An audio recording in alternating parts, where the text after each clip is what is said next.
अंशुमन तिवारी जी जो editor money 9 के हमारे साथ जुड़ चुके हैं। अंशुमन जी, बहुत मेजर कंफ्यूजन है और उस कंफ्यूजन का सलूशन सिर्फ आप ही को पता है। मैं जानना चाहता हूं ये जो डिजिटल करेंसी है या क्रिप्टो करेंसी है, 30% टैक्स, 1% टीडीएस, ये क्या मामला है? ये हो क्या रहा है? क्या इसको लीगलाइज कर दिया गया है? क्या इसमें बाहर की क्रिप्टो करेंसी भी आती है? ये है क्या एग्जैक्टली? क्या इंटेंट है, क्या फोकस है और हम कहां जा रहे हैं इसमें?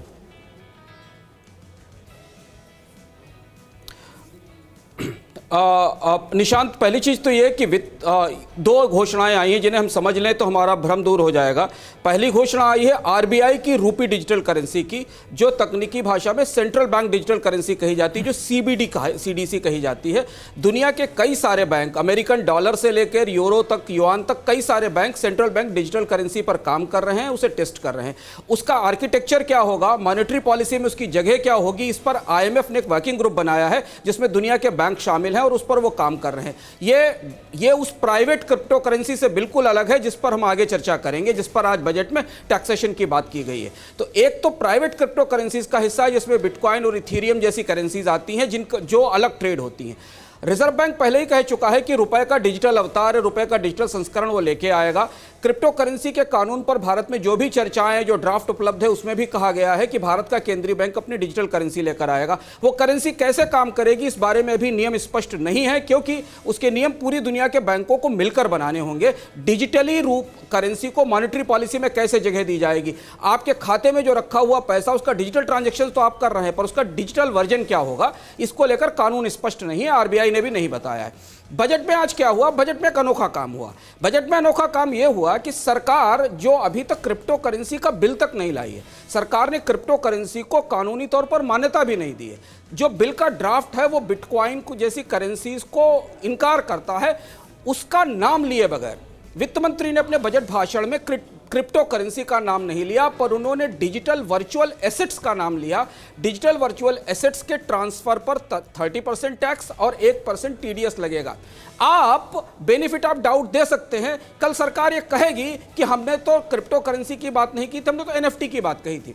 और एनएफटी ट्रेड हो रहा है बाजार में, और जो नॉन फंजिबल टोकन्स हैं जिनके बेस पे भारत के और दुनिया के बहुत सारे स्टार्स और सेलिब्रिटीज उनका इस्तेमाल कर रहे हैं, वो भी एक किस्म की डिजिटल वर्चुअल एसेट है जिसमें लोग निवेश कर रहे हैं। हो सकता है ये उस दायरे में आए, लेकिन मुझे भी क्लियर नहीं है। फिनांस बिल जब हमारे सामने होगा तब हमें पढ़ पाएंगे कि क्या उसमें क्रिप्टो करेंसी शब्द का इस्तेमाल किया गया है।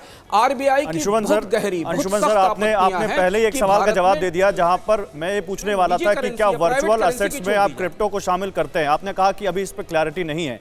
सर, इसको और आगे बढ़ाते हैं, तो क्या ऐसा भी हो सकता है कि ये जो टैक्सेशन हो ये केवल जो आरबीआई जिस डिजिटल करेंसी को लॉन्च करने वाला है उसके लिए हो, या आप जो कह रहे हैं कि नाम नहीं लिया है लेकिन हो सकता है बेनिफिट ऑफ डाउट सरकार उठाए, हाँ में भी और ना में भी आगे क्रिप्टो करेंसीज को शामिल किया जा सकता है? क्योंकि हम और आप दोनों जानते हैं कि 10 करोड़ के आसपास का डेटा आता है, कोई ऑथेंटिक डेटा नहीं, लेकिन 10 करोड़ लोग करीब क्रिप्टोज में इन्वेस्ट कर रहे हैं इंडिया में।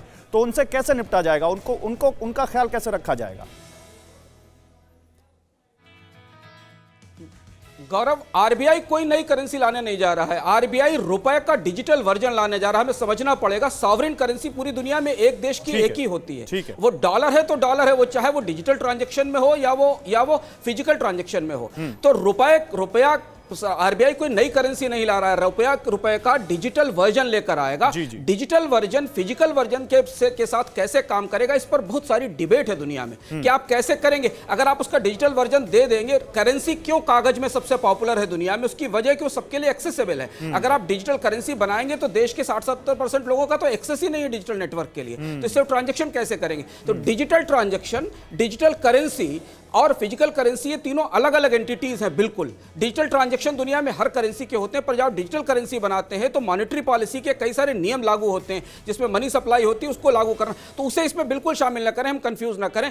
सरकार ने डिजिटल एसेट ट्रांसफर पर टैक्स लगाया है, क्रिप्टो करेंसी का नाम स्पष्ट रूप से नहीं लिया है।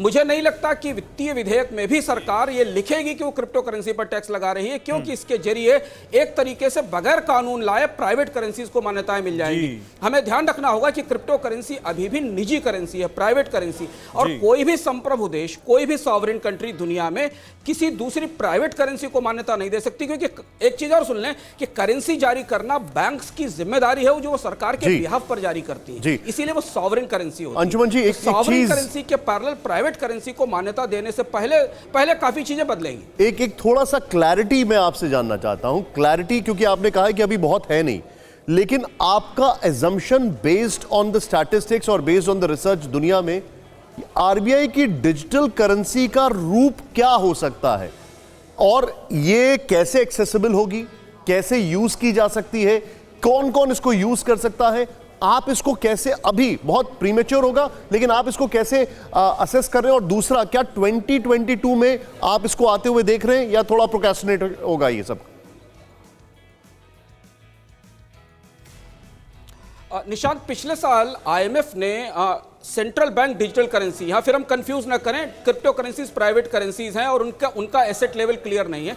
पिछले साल आईएमएफ ने दुनिया भर के बैंकों से बात करके सेंट्रल बैंक डिजिटल करेंसी पर एक डिबेट इनिशिएट की थी, और उस डिबेट में 3 बड़े सवाल पूछे गए थे। सवाल नंबर 1, फिजिकल करेंसी सबके लिए एक्सेसिबल है, डिजिटल करेंसी क्या सबको एक्सेसिबल हो पाएगी? नोट या सिक्का पूरी दुनिया में इसलिए चलता है क्योंकि हर व्यक्ति उसका इस्तेमाल कर सकता है। डिजिटल करेंसी के इस्तेमाल के लिए बेसिक डिजिटल इंफ्रास्ट्रक्चर पर एक्सेस होना अनिवार्य है। आपके पास इंटरनेट होना चाहिए, आपके पास मोबाइल फोन होना चाहिए, पहला सवाल। दूसरा सवाल यह पूछा था कि जो अभी करेंसी अवेलेबल है सरकारों के, लोगों के, बैंकों के खाते में, डिजिटाइज्ड वर्जन में उसका वैल्यूएशन कैसे होगा, वो डिजिटल वर्जन में कैसे इस्तेमाल की जाएगी। दूसरा सवाल सेंट्रल बैंक डिजिटल करेंसी पर आईएमएफ ने दुनिया के बैंकों से पूछा था। और तीसरा सवाल यह था कि मनी ट्रांसफर और पेमेंट्स में दुनिया भर के देश आपस में कैसे एक्सचेंज करेंगे, क्योंकि आपकी करेंसी की एक एक्सचेंज वैल्यू है, आप अपनी करेंसी को दूसरी मुद्रा से बदलते हैं। तो जब तक दुनिया भर के सारे देश अपनी मुद्राओं का डिजिटल संस्करण नहीं ला सकते, तब तक आप रुपए को डिजिटल डॉलर से कन्वर्ट कैसे करेंगे, उसका वैल्यूएशन कैसे होगा। और इसलिए ये तकनीकी बहस पूरी दुनिया में जारी है। अभी सेंट्रल बैंक डिजिटल करेंसी को आरबीआई इसकी तैयारी कर रहा है, एक्सपर्टीज की अभी इस पे बहुत जरूरत पड़ेगी, और आगे आने वाले कुछ दिनों में हम आपके एक्सपर्टीज के जरिए अपने दर्शकों को ये समझाते रहेंगे। लेकिन सर, हमारे दर्शकों को अभी एक चीज और समझाइए, वर्चुअल डिजिटल असेट्स, इन पर टैक्सेशन की बात हुई है, अभी ये बहस है कि क्रिप्टो इसमें है या नहीं, लेकिन और कौन सी चीजें होंगी सर इसमें? एक एनएफटी आपने बताया, जिसमें जो बहुत सारे जो सेलिब्रिटीज होते हैं या जो बड़े आर्टिस्ट होते हैं, वो अपनी किसी आर्ट को एनएफटी फॉर्म में वहां पर सेव करते हैं और फिर उनके ऊपर इन्वेस्टमेंट होता है। इसके अलावा और कौन से वो चीजें होंगी जो वर्चुअल डिजिटल असेट्स में आएंगी और जिन पर टैक्स लगेगा सर?